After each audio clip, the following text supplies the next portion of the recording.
Welcome to the Anonymous Andrew podcast. Life and the choices we make, the choices other people make. This podcast explores all things as they relate to dating and romantic relationships. Why we ignore or choose to ignore or miss the red flags.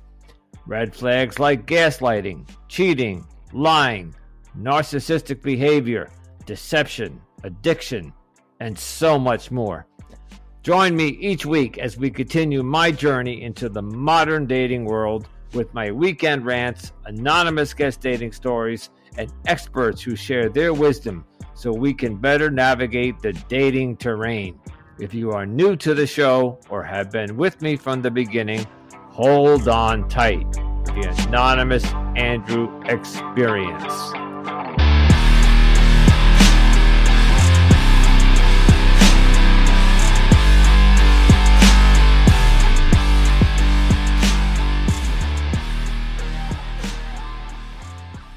Greetings, Anonymous Andrew with you. Life and the choices we make. So, you might be expecting my weekend rant because it is the weekend.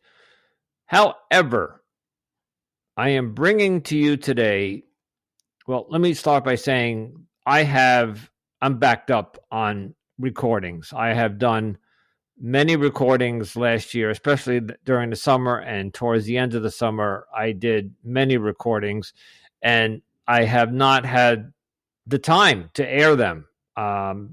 There's only so many episodes you can release a week, and anyway, today you're not going to hear a rant. Today you're going to hear an interview with Dr. Juan Santos, and Dr. Juan Santos is a dating coach.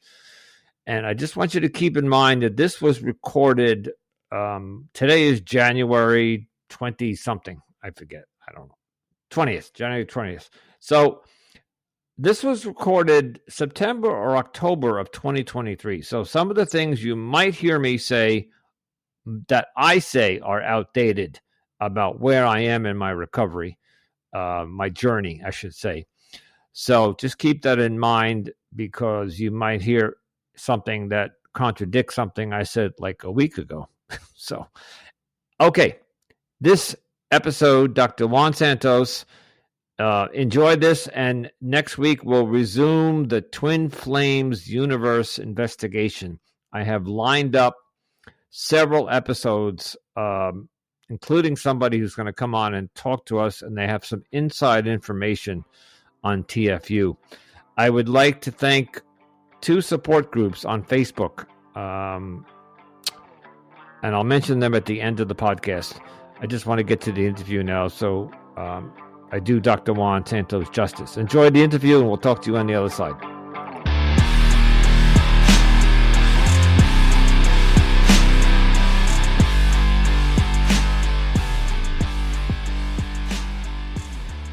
Hello, everybody. Welcome back to another episode of Anonymous Andrew Podcast, Life and the Choices We Make.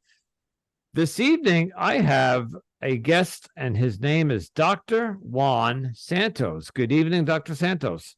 Good evening, Andrew. Thanks for having me, man. My pleasure. Thanks for coming on. Dr. Santos specializes in helping people to build relationships with themselves and others. And I invited Dr. Santos on because I struggle with exactly that. And more specifically, in choosing the right people. As my audience knows, I'm almost a year now post-breakup. I am on the dating scene, but I'm still struggling. Doctor, tell us a little bit about yourself and your practice, and then we'll take it from there. Yeah. Again, Andrew, appreciate you having me on here. I'm excited to dive in here as deep as we can get. My name is Dr. Juan. We're gonna go deep. We're gonna go deep. My name is Dr. Juan Santos, Spanish descent, born in Dominican Republic, so it's way down south, shares the border with Haiti. I've been here in the States, particularly North Carolina, the majority of my life, all the way from mid-childhood through adulthood.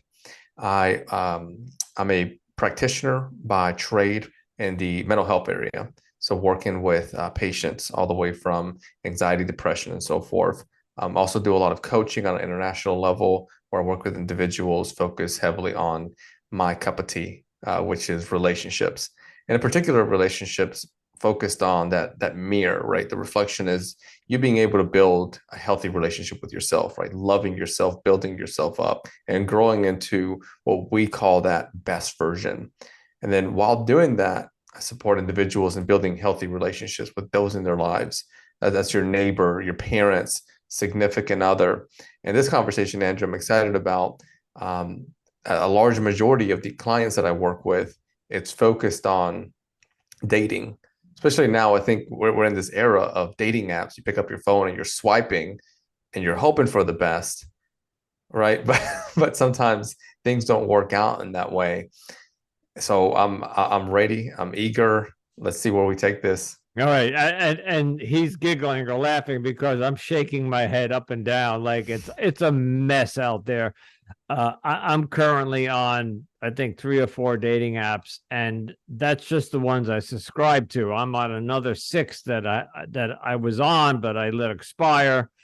It's a mess. It really is. And I do have a couple of women that I'm talking to, and one I'm dating. All right, but and my audience loves this, and I'm open and honest and vulnerable. I'm still struggling with this whole concept. So we have this new world that we're living in. All right. So number one is post-COVID, and that changes the landscape right there, because just 2 years ago we were told stay 6 feet apart. Don't no touch, wash your hands. All the lockdown. It was, and that traumatized us.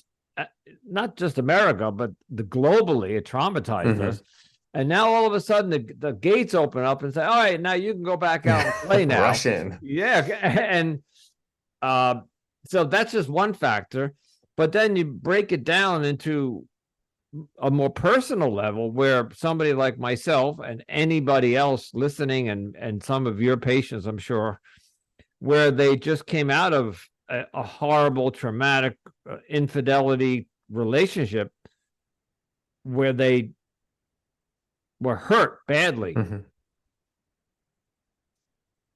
And now I feel the urge, because of loneliness and the fact that I would just like to share my life with somebody. I want to get back out and start dating.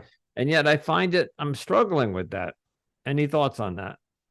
Yeah, and I'll share with you, it's not just an individual struggle where, you're and sometimes it's helpful for us to hear that, hey, I'm not the only one going through this. Right.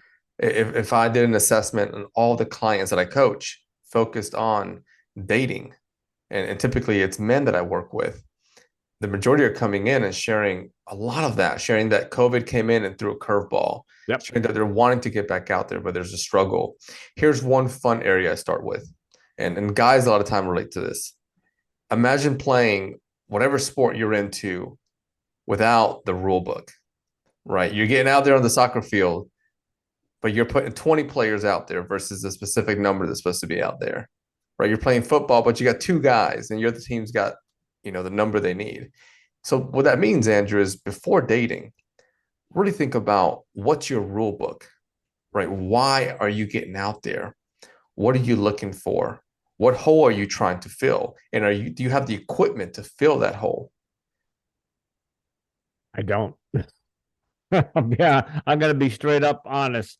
I don't know if this is all new territory for me, because as I explained to you before we recorded, and my audience knows, I was a serial relationship guy. If one relationship ended, I didn't wait more than a month or 2, and I was right back out there. And I don't mean dating. I didn't date. The first woman I met, I courted, got into a relationship, but that it was not sustainable. I couldn't keep her for a year.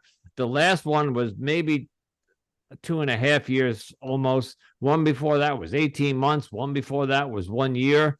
I can't sustain a relationship. And I will take some responsibility, accountability, because I know I'm not perfect. I think I'm choosing the wrong women, or and I didn't mention this to you before. I have the Superman complex where I find women who are in distress.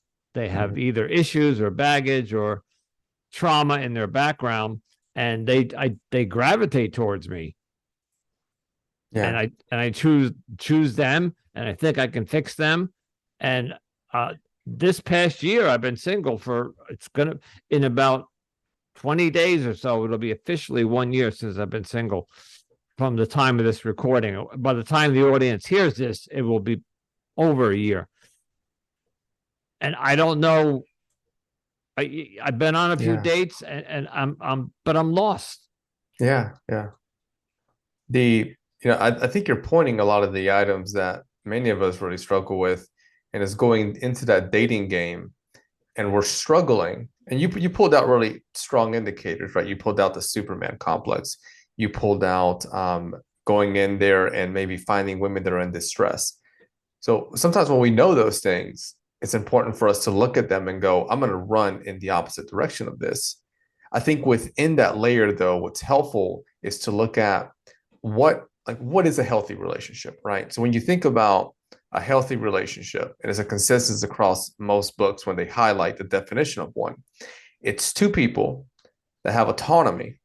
Autonomy means that they can handle their own shit. They can take care of themselves. That if something happens to you, yes, they're going to go through grief, which is a natural process, but they're going to be able to keep moving forward, which is what you would want for them if something did happen to you, right? So you look at, okay, that's part of a healthy relationship. Two people who are independent, have autonomy, and they're choosing to be with each other to not take away value from one another, but to add value. And that's a pause. So then we pause there and we go, am I ready for that? Like, am I ready to go into a relationship with the other person? They don't need me in some of those other ways. Like they're self-sustainable. They're able to take care of themselves. They're able to go to work, to make money, to do all of these things. And that's a positive if they're able to all of those things. However, if we go into the relationship and our mindset is, I notice that I'm attracting people that are not self-sustainable, that if I did, let's say, pass away, that there's no way they're going to make it, right? Those could be potential red flags on the relationship, but also on an individual level. And when it comes to dating, about 60% of the work, if not more, is not really focused on the other person you're going to date. It's focused on you and you being able to show up to the plate before batting with the equipment, the knowledge, and the tools needed. That's correct, and I agree 100%. But and I guess I have to keep it in the eye. I don't show up to the plate with the bat. I just show up. Yeah. I'm just trying to think of an example. By the way, this last relationship was during COVID, and I met her online, and it was smack in the first year of COVID, and somehow we navigated around all that. And I think she was just coming out of a bad marriage, and I was coming out of a recent breakup, and there was this lockdown in place, but I think the two of us were just looking for connection, to be with somebody. And I didn't go in with my eyes open. I had blind, you hear this term, love is blind.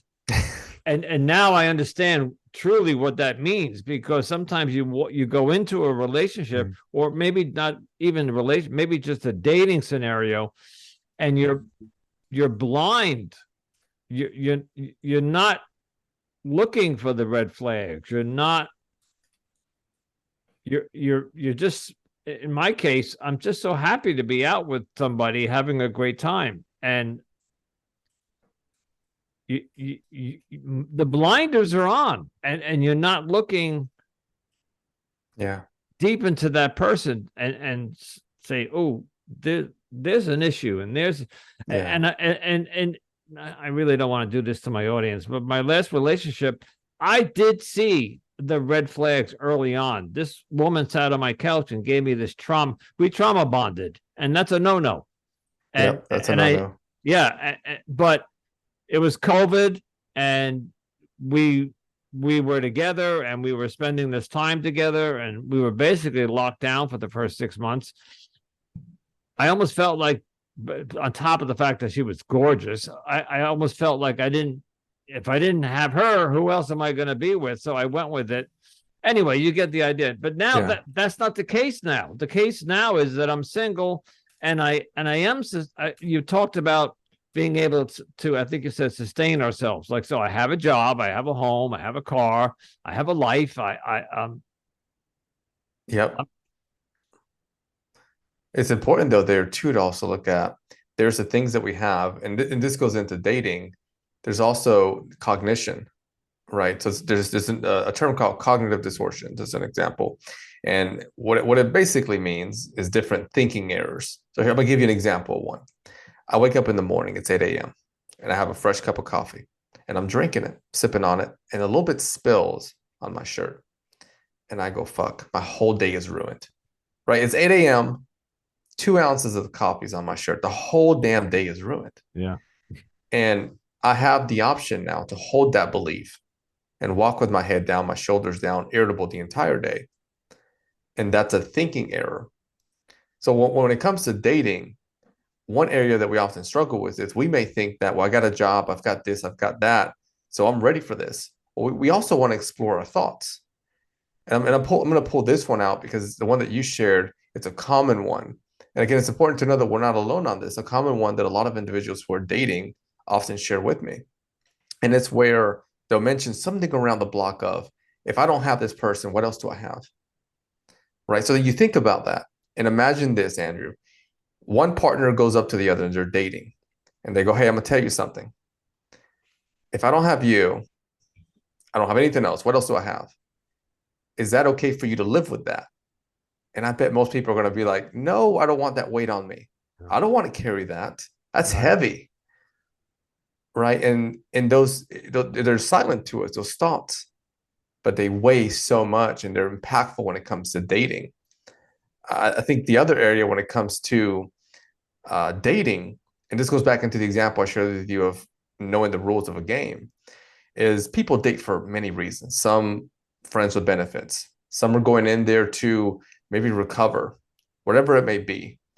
It's important that when a person gets on a dating app or they're dating somebody else, and I think the author of 7 Habits of Highly Effective People mentioned this habit. It's called the end in mind. So it's where you focus on what is the end result. So here, if you're dating and you're coming out of, let's say, a bad relationship or something like that, and the other person's coming out of a bad one, it's not to say that you can't date, but it could be very effective for each of you to share what is the game plan here. Like, is the game plan for us to provide company to each other, to provide a space, knowing that we're both coming out of a huge relationship, a breakup, knowing that we're vulnerable and we're hurt. So now there's rules to this game that we're playing, and there's healthy expectations.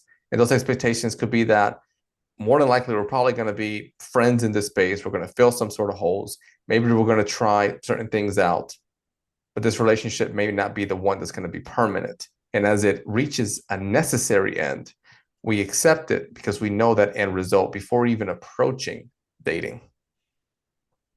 Okay, I'm going to throw you're using sports as an analogy in a couple of your talks, so I'm going to use a curveball. I'm going to throw a curveball at you. This whole past year, through my sponsor, through my therapist, through a support group that I attend, and through my close friends, they have all said to me, besides taking the year off, they say, we know you, Andrew. We know that the first woman you meet, you're going to fall in love with and you're going to jump into a relationship. Why don't you try to date multiple women? And I've also been told that by some previous guests that come on who also know my story. They say, don't date one woman, date multiple women at the same time. So because, number one, that's a foreign concept to me because I never did that. Uh, I can remember when I got married when I got married 25, and I just graduated college, and I started a job, and I met my wife at the job, dated her for 2 months, and we were married a year and a half later. So this whole idea of dating multiple women at the same time Yeah. is not. I don't know what that even looks like, and I think I'm fearful of that, and I'm going to say something that there's something that I probably shouldn't have done. Some of the women that I am dating, and I put on my profile that on my dating app that I'm a podcaster. So naturally, they're going to ask me what my podcast is about, and naturally, I gave them the name of the podcast, which was not smart because then I can't come on and talk about my dates because they're going to hear that. I am literally afraid. So I'm talking to a couple of women on some of the apps. I'm on dating. I am actively dating one or two of them, but I am so nervous and I have anxiety about moving forward to the second date. I've gone on the first date.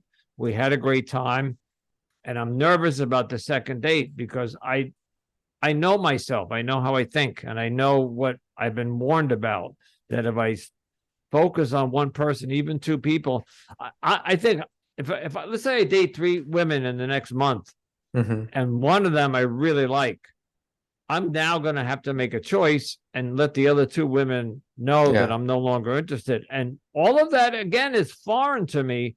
And I feel anxiety over that. I almost feel like saying it's just not worth it. I don't know.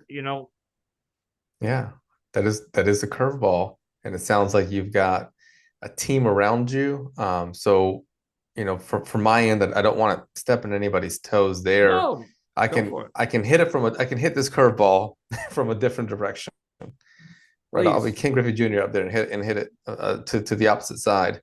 Now, it's when we're looking at dating and we're getting out there or we've been out there. One area, and I think this connects to this process that you're going through, is learning to build a relationship with yourself, right? And we see that all over in social media, like love Yeah. yourself, build a relationship with yourself. And what that means in this dating space is that you show up to date and to build a relationship. You show up to give, not to take, right? But to do that, you have to go through a process. You have to go through a process of learning who you are, accepting yourself, loving yourself. There was that movie with like Julia Roberts, Eat, Pray, Love. A lot of what she did in that movie was like self-discovery, getting to know yourself. So when you're sharing, Andrew, like what many of us are sharing, that we're jumping into a relationship, I'm curious of the question of, have you dated yourself for a long enough time to fill some of those gaps? And then B, and this is something that we can all do. We can all benefit from dating ourselves. And then B is we can all benefit from figuring out, what exactly am I falling in love with? Right. So if you're going to date all of these different people, what exactly am I falling in love with? And I'm going to follow that up with, what am I looking for? Yeah. So exactly. You go, what am I looking for?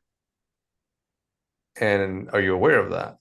Well, and this goes back to, I don't think that I go out dating with the intent of knowing what I'm looking for, but I know when I find it. And in my case, if I find that damsel in distress, Yeah.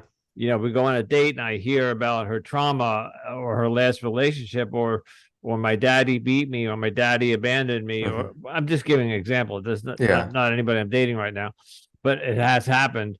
I spring into action like, oh, I'm here to Superman. rescue. Yeah. Yeah. That's not Yeah. good. That's not good. You mentioned something that only one other guest mentioned in season one, and that was dating yourself. Explain what that is.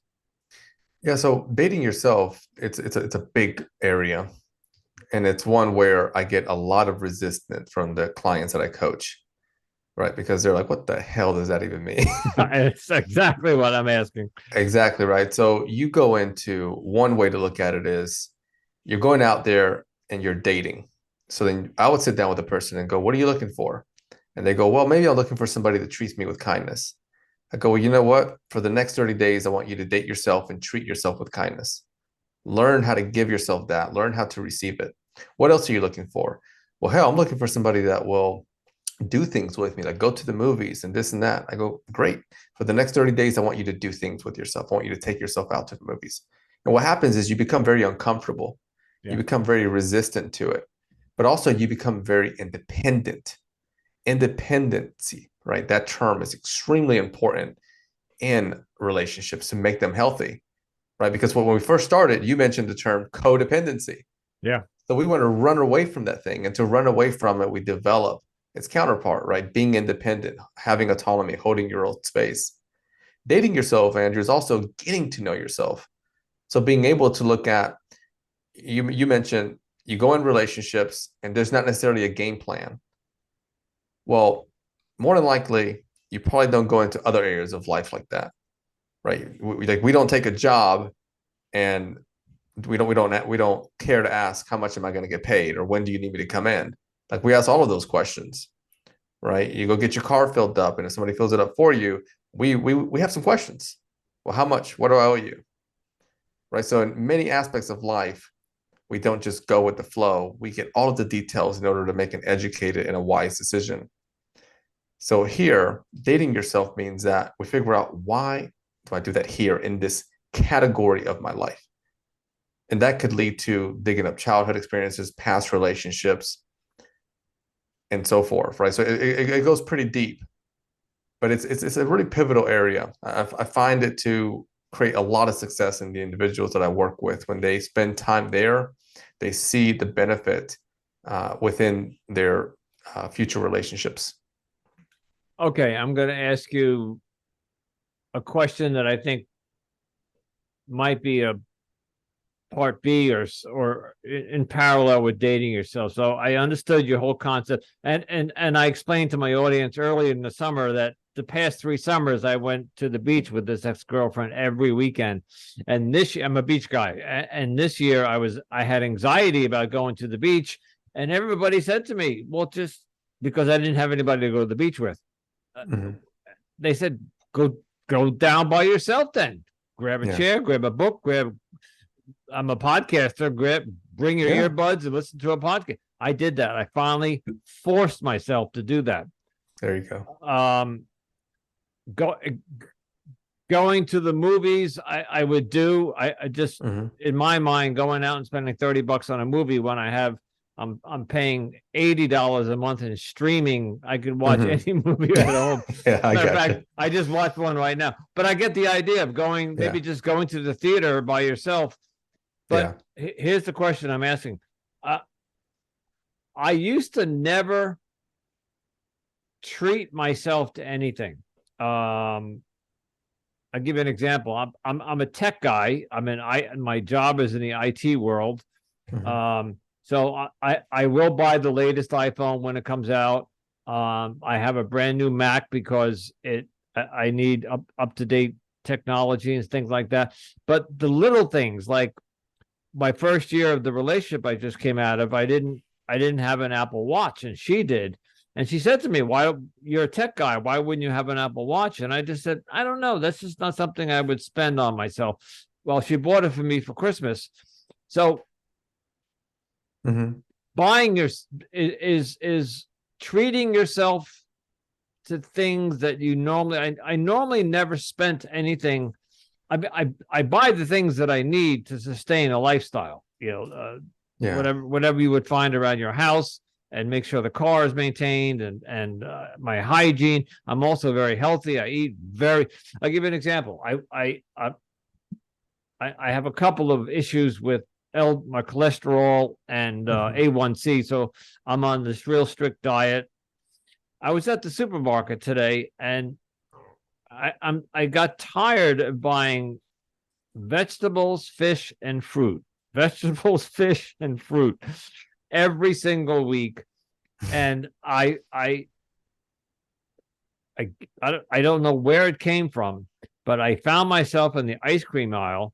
And I used to be a big ice cream guy, but that's what shot up my sugar and my Mhm. LDL.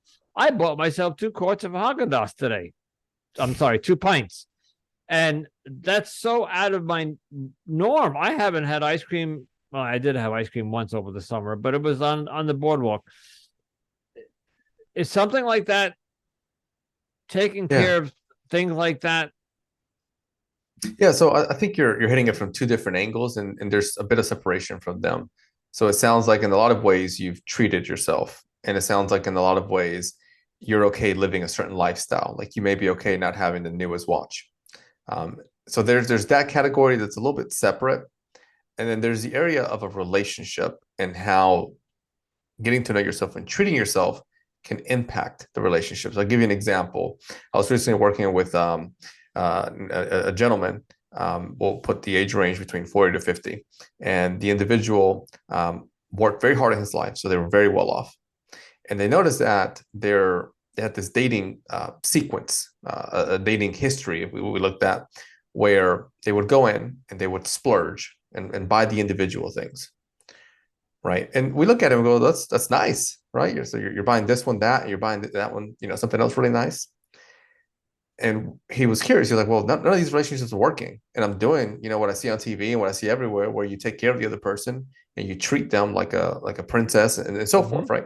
So there's some of the language there too with the age, as far as treating them as a princess. So then I shared with him, I said, it sounds like in a way you are running in this relationship. You're treating it like a sprint versus a marathon.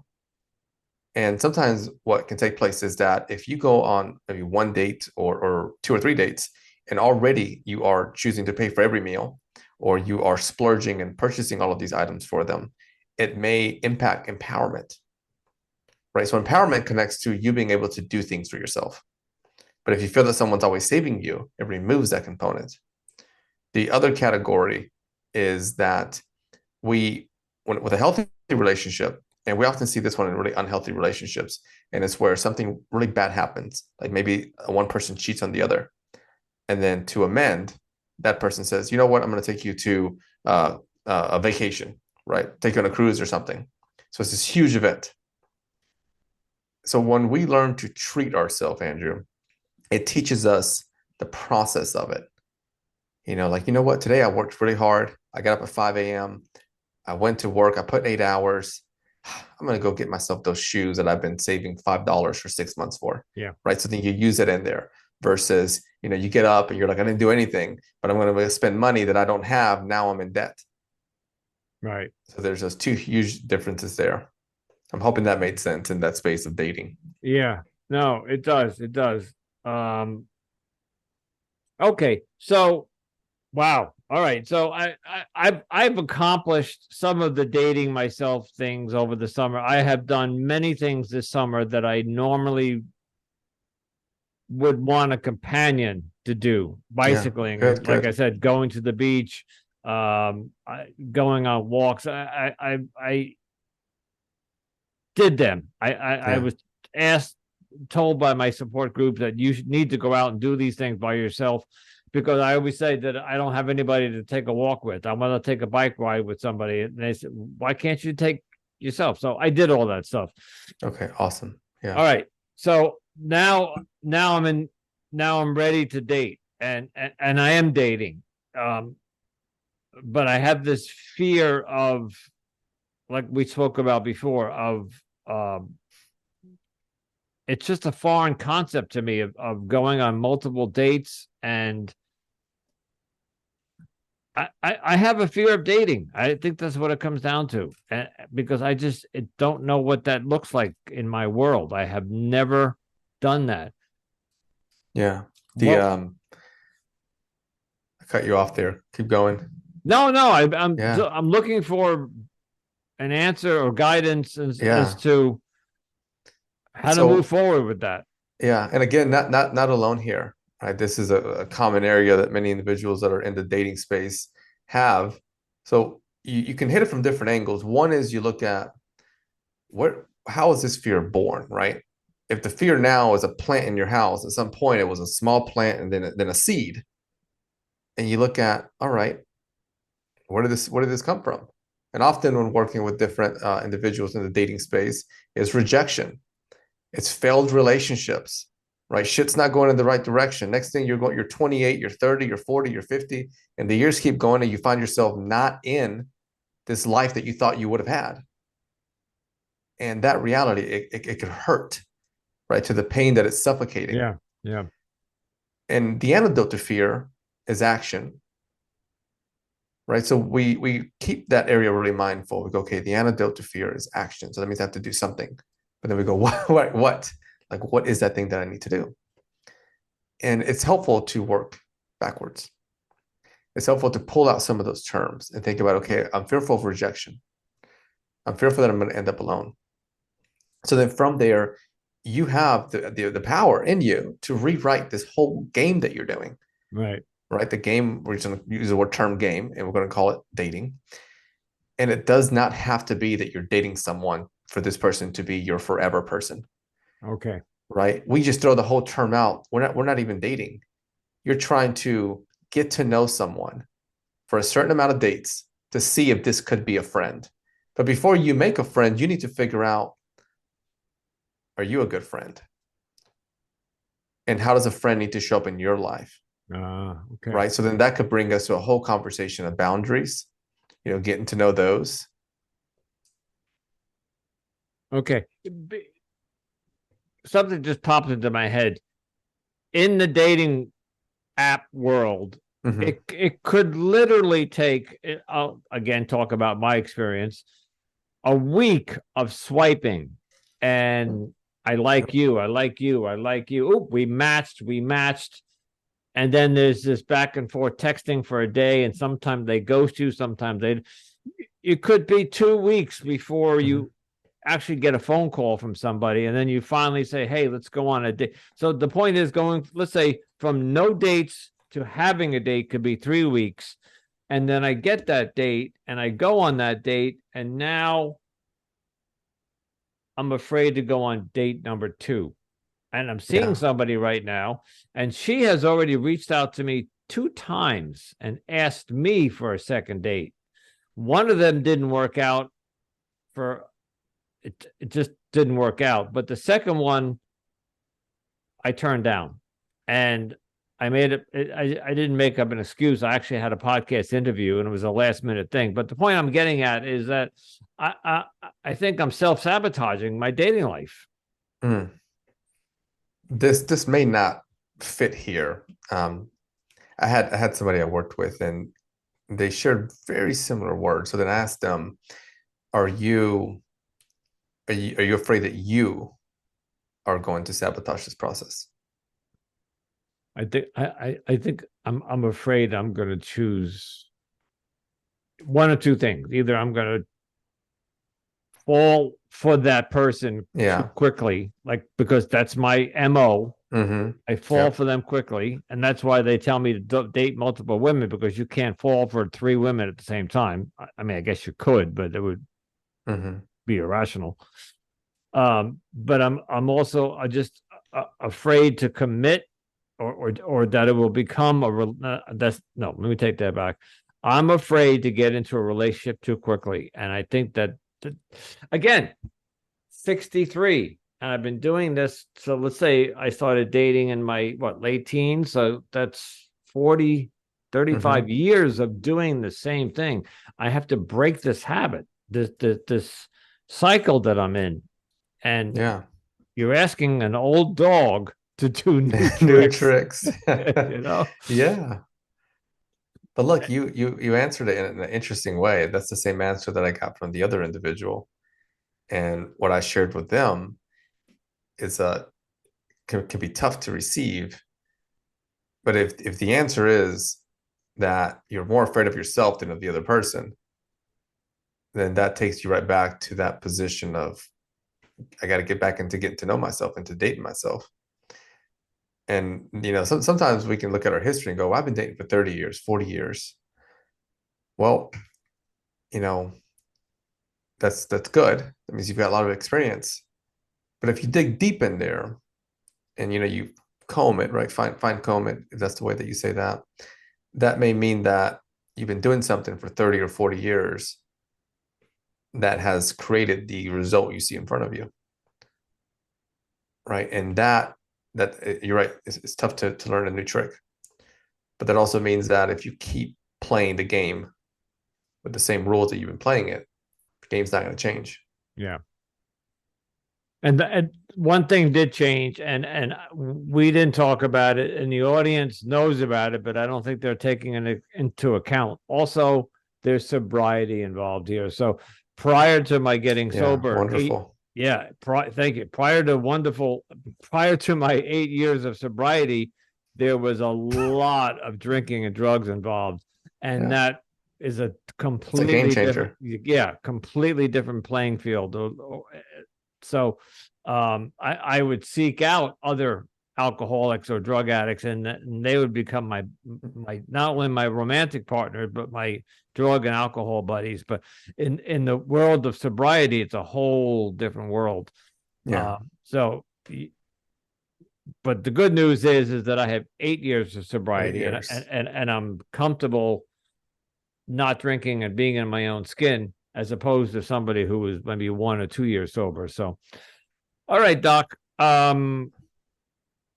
You anything you want to tell us about your practice, or anything you want to add to this conversation to Yeah, yeah. not just help me, but maybe help somebody in the audience? I've enjoyed it. I'm hoping it's helpful to everybody in the audience.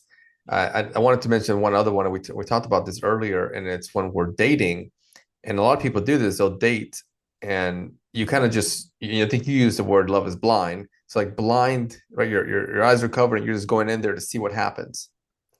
And one of the issues with that is we rarely do that in life, right? Mm, Like we don't drive with our eyes closed no, and see what happens. And you can think about every other space of your life, like work, all these other places, and you go, do I do that? And it's rare that you're going to do it.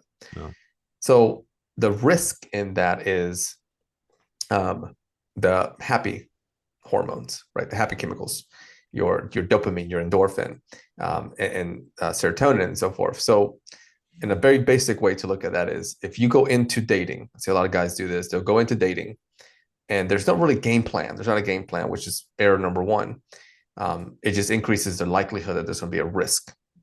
And then they go in and they're dating and they're going off of the feelings, right? Feelings are not always correct, no. right? Feelings, they're not always the best judge to lead us in a certain direction. And, movies give us such a wonderful picture of that where we'll see someone maybe being manipulated by somebody else, but there's like these positive feelings we're throwing into it. So we want to have like our emotional intelligence that guides us into have a game plan before you go into dating so that you're aware of how these feelings are showing up. I wanted to mention that one. I thought that was Yeah. a interesting point that you put in there. Um, Andrew, I'm super happy, man, here at 8 years, and I know that you've shared it's rocky and you're still sticking with it. I really applaud you. I think it's wonderful when we know that we want something and we're really aware and humble and open to our own humility, which makes us a human to say, hey man, I'm valleys, right? Ups and downs. But getting to know you, this is an honor getting to know you, and such a wonderful thing to hear that you keep trying to find, that space for yourself, those opportunities for yourself. And I'm hoping that as your listeners listen in, that gives them empowerment and gives them like, yeah, I'm not alone in this. Let's keep going. Yeah, and that's one of the things that I felt very alone a year ago, and as I progressed over the past year and started to heal and get over this traumatic thing, I still wonder, I still feel alone in this, especially in this big world of dating. Um, all the swipes and all the apps I'm on, there's just a plethora of, there's actually a dating app called Plenty of Fish, and it's funny because it's really there's plenty of fish out in that sea, and it's almost overwhelming, and it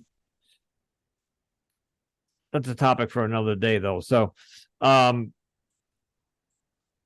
Great conversation, Dr. Santos. Thank you so much for. I think you really reinforced something that I needed to hear again. I need, whether I'm ready to date or not, or have a fear of dating, I have to be comfortable with dating myself. And I think I want the audience to hear that as well. If you're struggling in the dating world, whether you're on an app or in the real world, you have to be comfortable with yourself first. In all aspects.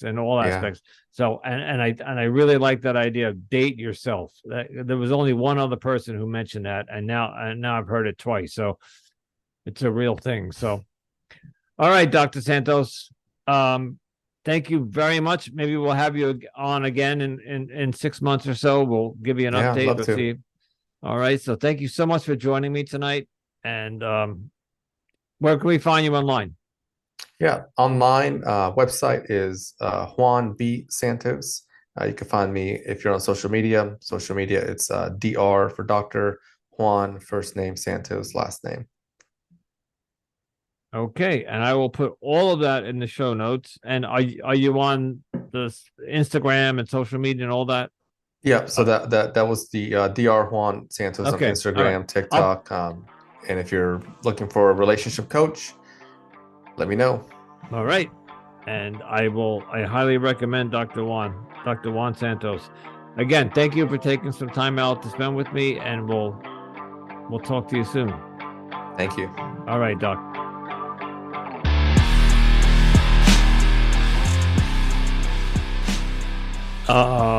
Amazing. Just listening to that 4 months after I recorded it just shows me how far I've traveled in just those short 4 months. It has been now well past a year. We're going on 16 months since my breakup, and I'm in a much better place than I was during this interview. But I'd like to thank and apologize to Dr. Juan for taking so long to air this episode. But it was a great interview, Dr. Juan, and thank you so much. And all of his information are in the show notes, where to contact him and how to become a client of his, if you would like. I was just on his website, and he has an easy application. And I urge you that if you're looking for a dating coach, Dr. Juan is the man. Okay, so Twin Flames Universe. I'd like to thank the Facebook group called Twin Flames Universe Exposed, and that's run by Jamie. And the other group is called Escaping Twin Flames Discussion Group. Escaping the Twin Flames Discussion Group, and that's run by Sarah. I am a member of both of these groups, and this is where I've launched my investigation into the Twin Flames universe. And I want to thank everybody in that group for supporting me. They have welcomed me. They are behind this investigation that I'm doing. And I have a special interview for you coming up on Tuesday. And then the following week, I have another great interview with somebody who will give us some inside information on the Twin Flames universe. And then there's more to come after that. In the meantime, please stop, take 2 seconds, and leave me a review if you're on Apple or Spotify. And here comes my pitch, and it will never change. If you're in a relationship, if you're dating somebody, and you're thinking of committing or getting into a serious or even engagement, is this person the right person for you? Just quickly, I listened to a podcast a couple days ago, one of my favorite ones. I'm not going to mention it, but there was discussion about red flags. And I have to say that some of the younger generation don't see the red flags as serious as they are. Also, I guess it depends on the type of red flag. But I was listening to this podcast, and I have to tell you that it was not let's just say the conversation between the two people, they were dismissing certain red flags. I'm urging you, if you see a red flag, I want you to think about it, because the red flags that you ignore in the beginning are the red flags that will end the relationship. And that's exactly what happened to me. So please choose wisely. Until next time, Anonymous Andrew. Ciao.